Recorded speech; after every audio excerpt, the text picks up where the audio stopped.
கிறிஸ்துவுக்கு அன்பானவர்களே, இந்த நாளுக்காக ஆண்டவரை ஸ்தோத்திரிக்கிறேன். இங்கே ராஜாக்களின் புஸ்தகத்துல 2 ராஜாக்கள் புஸ்தகம் 19ஆம் அதிகாரம் 35ஆம் வசனத்துல பார்க்கிறோம். இந்த 19ஆம் அதிகாரம் நீங்க பார்த்தீங்க என்றால் அசிரியர்கள், அந்த நாட்களில் அசிரியர்கள் இருந்திருக்கிறாங்க. அசிரிய ராஜா எல்லா நாட்டையும் தன் கையில் எடுத்துக்கொண்டு இருந்தார். அதே போல எருசலேம் இஸ்ரேல் ஜனங்களையும் அடிமைப்படுத்தன்னு சொல்லி எசேக்கியா ராஜா அந்த நாட்களிலே இருக்கிறான். அவனை தன் பக்கமாக யூதா ராஜாவை கைப்படுத்த வேண்டும் சொல்லி அவன் ஓலையை அனுப்புகிறான். ஆனால் அதுக்கெல்லாம் அவன் என்ன பண்றதில்லை, இது பண்றதில்லை. கப்பம் கட்டணும், எல்லாம் அவன் சொல்றதெல்லாம் கேட்கணும், அடிமையாக்கி கொள்ளணும். எல்லா நாட்டையும் அடிமையாக்கி கொண்டான் அந்த அசிரிய ராஜா. அதே போல இந்த யூதா நாட்டு இஸ்ரேல் ஜனங்களை அடிமைப்படுத்தன்னு சொல்லி அவன் கேட்கிறான், அவன் நினைக்கிறான். ஆனால் அங்கே நடக்கிறது, எசேக்கியா ராஜா அவன் எடுத்து அனுப்பின ஓலையை என்ன பண்ணுறான், தேவாலயத்தில் கொண்டு போய் ஜெபிக்கிறான், தேவ சமூகத்தில் கொண்டு போய் ஜெபிக்கிறான். பாருங்க, ஆண்டவரே கொஞ்சம் பேராவது அநேகராக கொண்டாது நீர் அதிசயங்களை அற்புதங்களை செய்கிற தேவன், நீர் ஜீவனுள்ள தேவன் அல்லவா என்று சொல்லி ஆண்டவருடைய நாமத்தை துதித்து கண்ணீர் விட்டு அழுகிறான். தேவ பிள்ளைகளே, ஆண்டவர் ஏசாயா தீர்க்கதரிசி அனுப்புகிற அந்த வார்த்தை கேட்டுக்கொள்ள இருக்கிறேன். நான் கொஞ்சம் பேரா இருக்கிறேன், என் குடும்பம் சின்னதான் நினைக்க இருக்கிறையா, தேவன் நீங்கள் சும்மா இருங்கள், தேவன் உங்களுக்காக யுத்தம் பண்ணுவான். இந்த 35ஆம் வசனத்துல சொல்லுகிறது, தேவ பிள்ளைங்க ஒரே ஒரு தேவதூதனை அனுப்பி 180,000 பேரை தேவன் தூதன் சங்கரித்து கொண்டு கொண்டான். எப்பேற்பட்ட அதிசயங்களே! ஒரு ராஜாவுடைய ஜபத்தை கேட்டு 180,000 பேரை தேவதூதன் அனுப்பி தேவன் கொண்டு போட்டான். தேவ பிள்ளைங்க அடக்கி வாழணும். பிற மதத்துக்காரன, பிற ஜாதிக்காரன, ஏழைய அடக்கி வாழும் நினைக்கிறார்.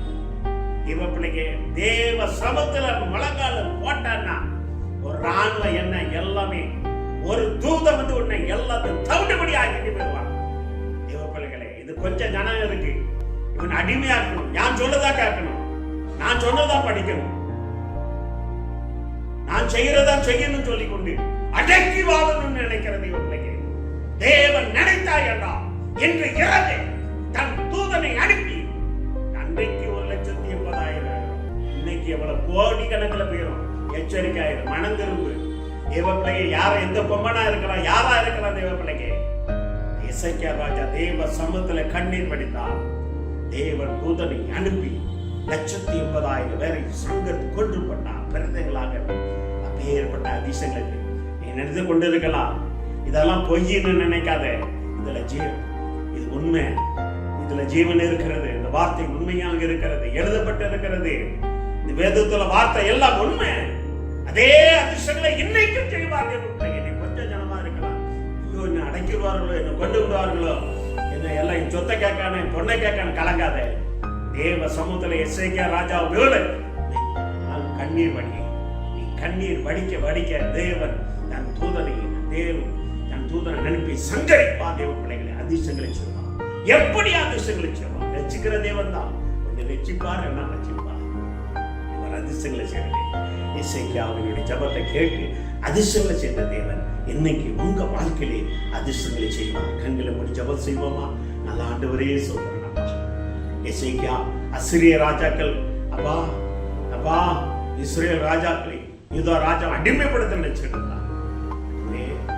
அடிமை உலகை உடைக்க முடியாம எசேக்கியாவை நோக்கி விண்ணப்பம் பண்ணி கண்ணீரோடு ஜெபித்த பொழுது ஒரு தேவதூதனை கொண்டு நீர் அதிசயங்களை செய்து 180,000 பேரை நீர் அதமாக்கி கொண்டே இன்னைக்கு உடைய பிள்ளைகளுக்கு வரதமா எழுப்புகிறேன். ஆண்டவரே, எந்த ராஜ்யம் எழுப்புகிறதோ எல்லாத்தையும் நீர் அதமாக்கி போடுகிறது. அதிசயங்களை செய்கிறவனே, ஒரு தேவதூதனை அனுப்பி இப்போதை கலங்கடிப்பீராக.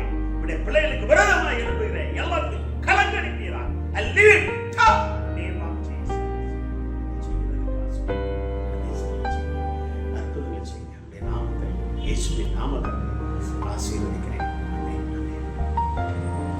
தேவன் அதிசயங்களை செய்யறது சொல்றது வாருங்கள், பயப்படாதுங்க, கலங்காதுங்க, சத்துருங்க எதிர்த்து உலகத்தில் இருக்கிற காலம் ஆண்டவர் பேசுகிற வல்லமுள்ள தேவன். பராமரிக்கிறதே இல்லை. நான் தூதன் அனுப்பி இன்னைக்கு உங்கள் வாழ்க்கையில் செய்ய போகிற அற்புதங்களை பாருங்கள். தேவைப்படைங்க என் நம்பர் இருக்குது, இதில் நீங்கள் நம்பரில் கான்டெக்ட்